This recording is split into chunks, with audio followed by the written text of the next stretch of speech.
Hey guys, welcome to Nerdarchy for Nerds by Nerds. I'm Ted, and today I'm hanging out with Dave. And today we're going to bring you another edition of D&D Monsters, the Wyvern.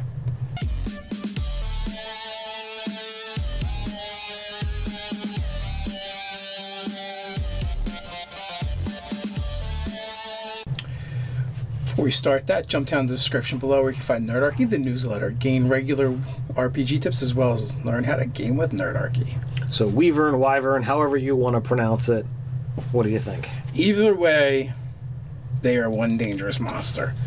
So, you know, they're still only animal intelligence, but they do belong to the draconic family. Uh-huh. You know, they're fearsome aerial predators, very territorial, and they pretty much will eat anything smaller than them. Indeed. Or if they can get to something bigger, they have no problems taking it down and taking their fair share of it. All that being said, still they're highly sought after for several reasons. One, capturing young wyverns as potential exotic mounts. A very dangerous proposition, mind you, but could be rewarding. Capturing the eggs might actually be easier than trying to train it, though. Yes. Well, yes. Many would-be trainers have lost their lives. I mean, the whole process in general, And then there is the other idea of hunting them for their poison. Right. Because it packs quite a wallop. It's one of the deadlier poisons in the DMG. 7 dice 6, not too shabby. It hurts. It hurts a lot. Is it purple worms at the top? I think so, yes. I think purple worm's like double that or something. Yeah, it's nasty. So, when we talk about Dungeons & Dragons monsters, what we'd really like to talk about, though, is how to use them in your game. Right. So, one is, being hired to capture the eggs or the hatchlings so that they can be brought to market and be tamed and sold as exotic mounts or if you're guardians. really crazy or one of those races that don't seem to have as much problem with poison, is to try and capture it solely for poison harvesting. Dwarves and stout halflings would be very good for that. Although, I could definitely see the dwarf. I don't know if dwarves would actually really want to get into that market. Yeah, it seems like something they might disdain a bit. Maybe less scrupulous dwarves, yes, though. No, but I mean, imagine if you had a caged one of these with clipped wings, and you are out there. Okay, you gotta feed it the scrap meat just to keep it alive, and whatever better yet, what about suppose you have this whole poison black market going on in the city where you're running your game, or in an area or region where you're running the game, and the players start to uncover, all of a sudden there's all this wyvern poison on the market. Mm-hmm. And, they discover that these things are being kept in these small cages and basically mistreated so that they can be milked for their venom. Like, at the end of the day, they're kind of vicious animals, but they're in a sense they're still just animals. They're not, it's not like a lich or a death knight, where it's malicious. Yeah, it just does what it does. Right. It's an animal. Right. So it's kind of cruel to keep them. It's not kind of. It's cruel to keep them like that. Like you said, if they got clipped wings, or maybe they're in small cages in order to make them more manageable, or maybe they just don't care, so they can pack more of them in. Right. So.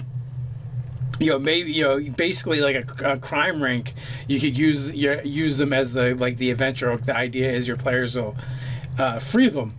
Maybe they can set up a little sanctuary for them somewhere. But what do you do with a bunch of free weavers if you're in a town? Aren't they going to go nuts and start killing? Well, you got to take them somewhere else, or release them far away. And although they have clipped wings, though, it might not be as bad. That's when you start the Wyvern Sanctuary. It's a little pet project for your druid to undertake. Yeah, I don't know. Sounds pretty dangerous. That'd be fine. He's a druid. All right. So how do you use these as an adversary? As an adversary, because a lot of the. There's actually quite a few things you can do. One is the wyvern hunt, because you've been hired to capture one and bring it back whether it's for a zoo, for gladiator fights, or whether you're hunting them for their poison, because that's what you've been hired to do. You could go for the poison. You could go for the scales.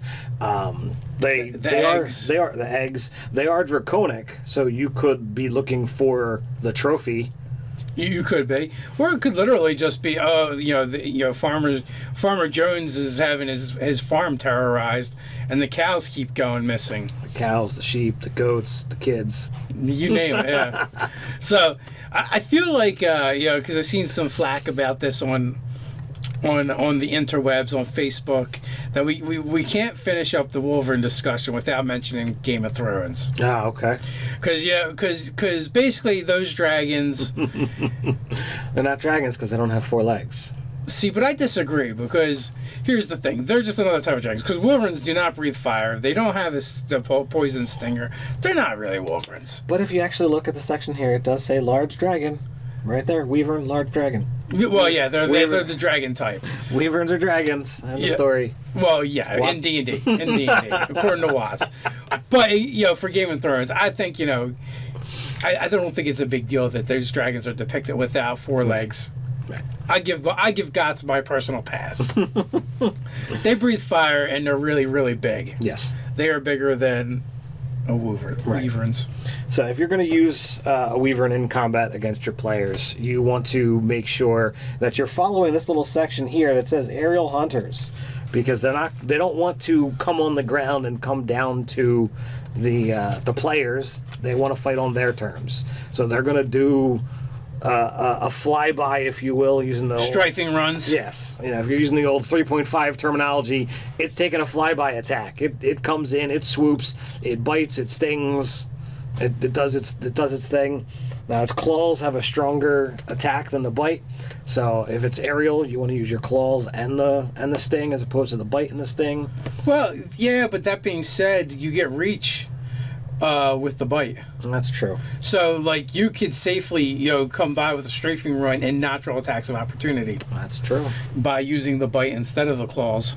So, I really, I don't know. I can't really say what it would prefer to do, but you could definitely do things where, maybe it tries to pick the players up and fly into the air with them and drop them and things like that. Yeah, for an animal, 5 intelligence, they can they can definitely figure out some things. They can do some stuff. It's not like they're not quite a dumb animal. That's as smart as some people. It's true. So it's definitely within the realm of possibility that they could use loosely used tactics. Right. Now, the other thing though is, we've kind of touched on this. The other way to use a Wyvern is as a mount. Right. I had used one in one of the one-shots I did for Eberron, and I had put a vampire on a Wyvern. That's pretty nasty. Well, you were in the game. Oh, I know. Still pretty nasty. You guys managed. Now, if you're going to use mounted combat with the Wyvern, you definitely want to make sure you've got something with some ranged attacks. So, or lance. I think a lance works pretty nicely. I mean, a lance does, but if you've got the ability to literally hang out above them and taunt them, it can be pretty nice.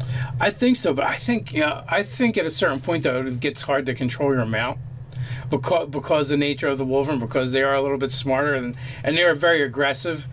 And they're kind of straightforward. It depends upon what kind of real backstory you have. If this is a villain, if this is your big battle for a several arc session, it could be someone that this is his trained mount. He's had this for years, and it follows his commands, his leads. It depends upon what kind of encounter you're wanting to do. This is where the Battlemaster taunt ability will come in very handy. Plus, I think it's an intelligence save. Plus, Nardarcus Ryan just used it recently on Taras, so... And the goad. It's their goad attack, which would be very effective against against the Wyvern and bringing them out and bringing the rider to you as well. Absolutely. But or if you want it to be really nasty, you put several, you could do a wing of mounted knights on Wyverns, maybe like the Veteran, which is a CR3 from the NPC section. Or you go up to, I think it's a 5 for a knight and actually do... It's the same. It's a 3. Is it? Okay. Yeah, but actually the knight works well as well. Actually, it's probably better. You put those lances on there and bam! Yeah, so what CRs are Wyvern? The Wyvern's a 6. 6. It's a 3. The knight is a 3 because I just recently used them. Okay. Yeah, so that's 700 and... 700 and what's the... No, the challenge is 2,300. Okay, so three grand. Yeah, per. So however many you can pack in. But yeah, that might be interesting. I might have to do that to my players sometime soon. See how many mounted Wyverns they can take on. It could be pretty interesting. So, what do you guys think? How do you use the Wyvern? What did we get right? What did we get wrong? Why don't you put those thoughts down below while you're at it? Like, share, even subscribe. Yeah, tweet us how you say Wyvern. So until next time, stay nerdy.